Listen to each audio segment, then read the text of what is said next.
आज के इस कार्यक्रम में हम डॉक्टर प्रतिभा मौर्य जी के मेरी शीर्षक विहीन कविताएं पर अपने विचार प्रकट करने वाले हैं।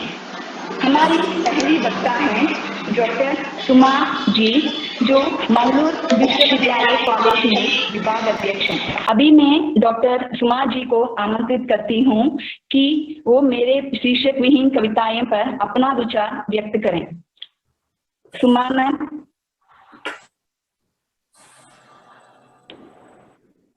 और एक बार आप सभी को मेरा नमस्कार। मैडम आवाज सुनाई दे रही है? आ रही है जी मैम। जब मुझे कहा गया कि मैडम की कविता पर आपको बातें करनी है तो मैंने तो बहुत खुश थी और उत्तेजित होकर मैंने हाँ कह दिया। कविता साहित्य का अंग है। कविता की निश्चित परिभाषा देना बहुत कठिन है, लेकिन इतना जरूर कहा जा सकता है कि कविता आत्मा द्वारा अनुभूति, भावों एवं विचारों का प्रस्फुटन है। हिंदी साहित्य के प्रसिद्ध छायावादी कवि जयशंकर प्रसाद ने कविता को आत्मा की संकल्पनात्मक अनुभूति कहा, यानी कविता अनुभूति भी है और अभिव्यक्ति भी है।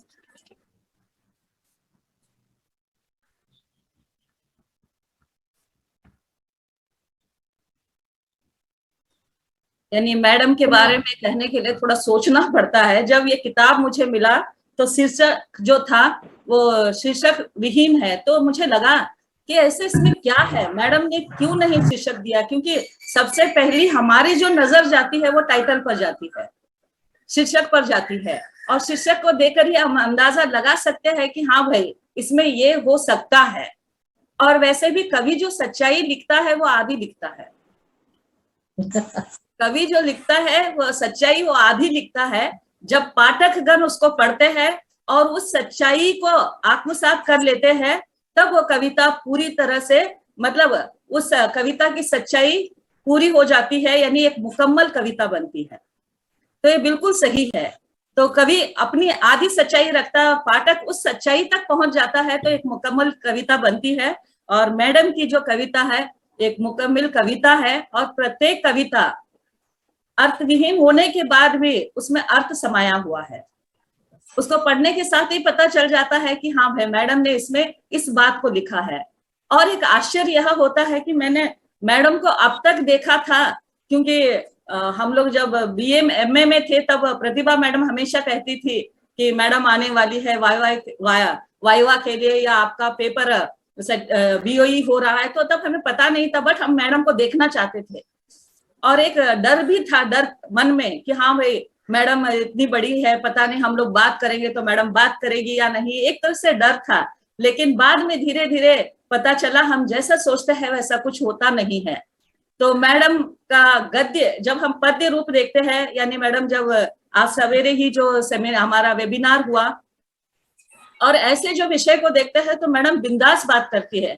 और कहा जाता है कि इस तरह के जो विषय कहता है वो कविता नहीं लिख सकता, लेकिन यहाँ पर दोनों भाव जो है मैडम के इसमें दिखाई देता है, और पद्य में अलग दिखाई देता है और गद्य में अलग दिखाई देता है। तो मैडम को की कविता को जब मैंने पढ़ा तो मुझे महादेवी वर्मा की याद आ गई, क्योंकि महादेवी वर्मा जो है उनका कविता में जो है उनकी जो भाव है वो अलग है, उनकी जो पहचान है अलग है, और गद्य में जो है उनकी पहचान अलग है। तो इसी तरह मैडम की कविता में ये दोनों ही भाव चले आए हैं। शायद महादेवी वर्मा के कविताओं में जो है केवल हम कह सकते हैं छायावादी या रहस्यवादी, लेकिन मैडम की कविताओं में जो है प्रकृति वर्णन भी है, नारी विमर्श भी है, और मतलब गांव का वर्णन भी है, राजनीति है, यानी हर क्षेत्र को उन्होंने छूने की कोशिश की है। तो हम कह सकते हैं कि जब हम कविता लिखते हैं तो अपनी वेदनाओं को लिखने के साथ साथ सामाजिक जो प्रॉब्लम है, समस्या है, वो वेदना भी जो है कविताओं में चली आती है। तो सबसे पहले और आजकल तो आप सभी को मालूम है कविता लिखने की एक मतलब भरमार हो रही है, सभी लोग जो है कवि बनना चाहते हैं। तो यानी सभी लोग कवि बनना चाहते हैं। तो आपको मालूम है हमारे पास एक उदाहरण है बिहारी का। तो बिहारी को जब राजा ने कहा था, जयपुर के राजा जय सिंह ने, कि आप हर रोज एक दोहा लिखो, अगर वो दोहा मुझे पसंद आएगा तो मैं आपको उस दोहे पर एक सोने का सिक्का दूंगा। और इस आशा में उन्होंने क्या कर दिया, बस 2 पंक्ति की कविता है, चलो भाई पैसे पाने के लिए उन्होंने लिखना शुरू कर दिया। तो कहने का अर्थ है कि कविता जो है दिल से आनी चाहिए, दिल की गहराई से आनी चाहिए, तभी उसमें सच्चाई होती है। अगर हम पैसे पाने के लिए, प्रसिद्धि पाने के लिए लिखेंगे तो उसमें उतनी सच्चाई नहीं होती, ये वस्तु बनकर रह जाती है। कहते हैं कि देह तो बची है, आत्मा खो गई है। देह तो बची है, आत्मा खो गई है, और कविता में शब्द तो बचे हैं, भाव खो गए हैं। तो आजकल हमें जो है इस तरह की कविताएं जो है बहुत देखने के लिए मिल रही है, लेकिन मैं ये नहीं कहूंगी कि सभी तरह की कविता ऐसी है, क्योंकि कुछ उम्दा कविता भी है। और मैडम की जो कविता है वो उम्दा कविता है, और उसमें हर पहलू को लेकर लिखा गया है। तो उनकी जो नारी विमर्श या नारी वेदना से भरी हुई जो कविता है वो सीधे मेरे हृदय को टच कर गई, पता नहीं क्यों। तो मुझे ऐसा लग रहा था कि हाँ भाई, कि उस दर्द को मैं भी महसूस कर रही थी। वो कौन सा दर्द है, क्या है, मुझे तो मालूम नहीं है, लेकिन उस कविता में है। तब मुझे पता चला कि कवि जो है आधी सच्चाई लिखता है और पाठकगण उस सच्चाई को टच करता है, तो कविता एक पूरी सच्चाई के साथ उभर कर आती है। तो मैडम की जो कविता है वो इसी तरह की कविता है। तो मैडम ने लिखा है, लिखी, एक मिनट,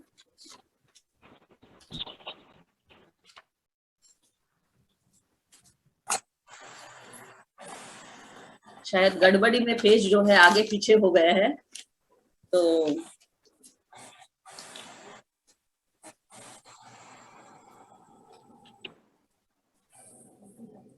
उसको कहा, जिंदगी उम्मीद ढेर सारी, जिसकी चाहत कमी उसकी, या चाहो तो मिल गया फिर भी बहुत रिक्त और खाली।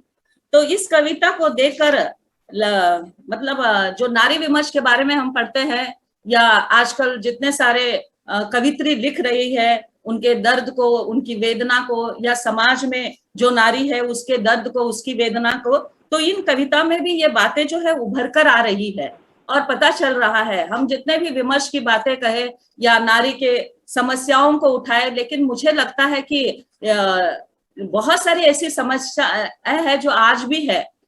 तो केवल कुछ ही लोग हैं जो शायद इन समस्याओं के बारे में लिख रहे हैं और सोच रहे हैं कि शायद हम लिखेंगे तो ये प्रॉब्लम जो है वो मतलब खत्म हो रहा है। ऐसा कुछ नहीं है। जब तक नारी रहेगी, नारी विमर्श जरूर रहेगा, ये समस्याएं भी जो है जरूर रहेगी, और इस पर बहुत कुछ लिखा भी जाएगा। मुझे नहीं लगता कि इसका अंत कहीं है, क्योंकि हर दिन जो है हम लोग देखते हैं, और हम यह भी देखते हैं कि नारी के साथ साथ हमारे समाज में भी बहुत सारे ऐसे प्रॉब्लम है जिसको हम बयां तो नहीं कर सकते। क्योंकि मैडम ने सुबह ही कहा था मीडिया के बारे में कि सच लिखना भी जो है एक मतलब बहुत ही हिम्मत का काम है, और जो सच लिखता है उसके साथ क्या होता है आपको मालूम है। फिर भी मैडम ने बहुत सारी सच्चाई को उन्होंने यहाँ पर लिखा है, और जिनमें से एक बातें जो है मुझे बहुत ही अच्छी लगी कि उन्होंने कोरोना के समय की कविता को भी इसमें ये किया है। और सचमुच कोरोना की जो कविता है वो हमारे लिए एक इतिहास यानी एक धरोहर ही है, क्योंकि आगे आने वाली पीढ़ी जब भी इस बारे में बात कहेगी तो ये उदाहरण होंगे कि हाँ भाई ऐसा था। हमने अकाल को तो नहीं देखा है, लेकिन बंगाल के अकाल के बारे में हम इतना अच्छा वर्णन कर सकते हैं, क्योंकि कवि जो है जिस माहौल में जीता है उसी को क्या है वो अपनी कविताओं में उतार देता है। तो मैडम की जो कविता है गांव वापसी, तो ये कविता में बिल्कुल अभी ही हाल ही में हम कोरोना से उभर कर आ रहे हैं, तो ये कविता मुझे जो है बहुत ही अच्छी लगी।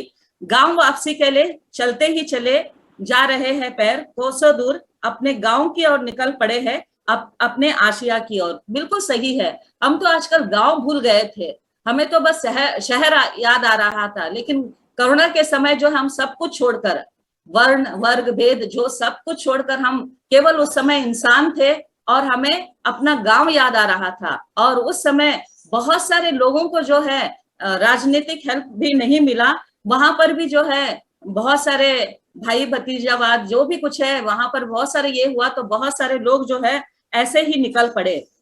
अब नहीं है आंखों में विश्वास, ना है कोई विद्रोह का आग, बढ़ता कारवां यह कदमों का 21वीं सदी का बेबस पैदल इतिहास लिखने जा रहा है। सचमुच ये कविता इतिहास, जब भी कोरोना का जिक्र होगा तो इस तरह की कविता जो है वो याद की जाएगी, क्योंकि जब हम भी कोरोना के दौर से गुजर रहे थे और जब इस पर चर्चा हो रही थी तो हमने भी पूरे इतिहास को खंगाल डाला। बहुत सारे लाइब्रेरी में गए, पुराने कवियों को देखा कि कहां पर किस तरह की बीमारी जो है उस समय थी या नहीं, तो बहुत सारी बातें हमें याद आई। प्लेग के बारे में, चाइना में, तो अलग अलग नाम बीमारियों का हो लेकिन असर वही है। मौत, मतलब इतनी सारे मौत हुई, इतने सारे लोग मारे गए, तो यहाँ पर भी ऐसा ही हुआ है। तो ये जो है एक जीवित दस्तावेज है कोरोना काल का ये कविता। और आगे वे लिखते हैं, उठ खड़े होते हैं प्रश्न, वर्ण रंग और व्यक्ति की पहचान पर नहीं ली जाती सांस जब रोन दी जाती है व्यवस्था के हाथों। तो इसके बारे में ज्यादा जिक्र तो नहीं करूंगी, क्योंकि मुझे तो उस समय टीवी में जो चल रहा था वो सीन सामने आ रहा है। और कितने सारे लोग को शायद हम लोग भी घर में बैठकर दुआ कर रहे थे कि किसी तरह वो लोग अपने घर पहुंचे। और किस तरह गए आपको मालूम है कि एक बेटी जो है, बिहार की बेटी, गुरुग्राम से अपने पिता को लेकर चल पड़ी थी साइकिल पर। तो देखिए वे, हम थोड़ा ही अगर अंधेरा हो जाता था, जब बेटी घर से बाहर निकलती है तो माँ टेंशन में आ जाती है, वापस अभी क्यों नहीं आई। और ये बेटी जो है इतनी हिम्मत करके दिन रात जो है साइकिल पर अपने बीमार पिता को लेकर गए। तो ये सब नजारे जो है कहते हैं कि जब मुसीबत आती है तो इंसान जो है में एक हिम्मत भी आ जाती है कि हाँ भाई मुझे ये करना है, मुझे पहुंचना है। तो इसीलिए मुसीबत से इंसान या तो टूटता है या मजबूत हो जाता है। लेकिन कोरोना के समय हम पहले से डर गए थे, लेकिन बाद में हमने इसको उसके साथ ही जीना सीख लिया। अब लगता नहीं है कि हाँ भाई है, तो भी हम कहते हैं ठीक है भाई कोरोना है, ओके। लेकिन जिस तरह 3 साल पहले इस कोरोना शब्द ने हमें डरा दिया था और किस तरह माहौल को चेंज किया था, शायद हमें सपने में भी हमने नहीं सोचा था कि हाँ भाई ऐसा भी होगा बोलकर। और अभी तो हमें वो जो स्टार्टिंग में इतने सारे लोग मरे बिना ट्रीटमेंट के, एक्चुअली वहां पर पता नहीं, मुझे तो ऐसा लगता है कि उस समय शायद हमें मदद नहीं मिली। क्लिनिक बंद थे, मेडिकल स्टोर में हमें जाने के लिए गए तो हमें जो है पूरा रिपोर्ट देना पड़ता। तो इसी के कारण शायद आधा डर के मारे ही जो है हम लोग, यानी हार्ट अटैक किए वो आधे लोग मर गए। तो ये माहौल जो है ये एक भयानक माहौल था। और ये भयानक माहौल भी शायद एक युग के रूप में हम याद करेंगे कि हाँ भाई ये भी एक दौर था, जैसे छायावादी युग है। और इस तरह के युग जो है मैडम की कविताओं में चली आई है। और एक बात मैडम ने बहुत ही अच्छी लिखी है, बंदूकों के साये में एक बार फिर मनाया गया स्वतंत्र दिवस। ये जो कविता है, इस कविता को देखकर मुझे हाइकू कविता की याद आती है। जापान की जो हाइकू कविता है, यानी गागर में सागर भरने जैसा। अब इसका तो मैं खुलासा नहीं करूंगी, लेकिन अर्थ हमें अपने आप पता चल जाता है कि मैडम ने किस मर्म को छुआ है। और ऐसे छूने के लिए थोड़ा सा गट्स भी चाहिए, शायद वो हम लोगों में नहीं है। तो यानी आज राजनीति की में बात करने के लिए थोड़ा सा हिम्मत चाहिए, तो मैडम ने दिखाया है और इससे पढ़कर हमें पता चलता है।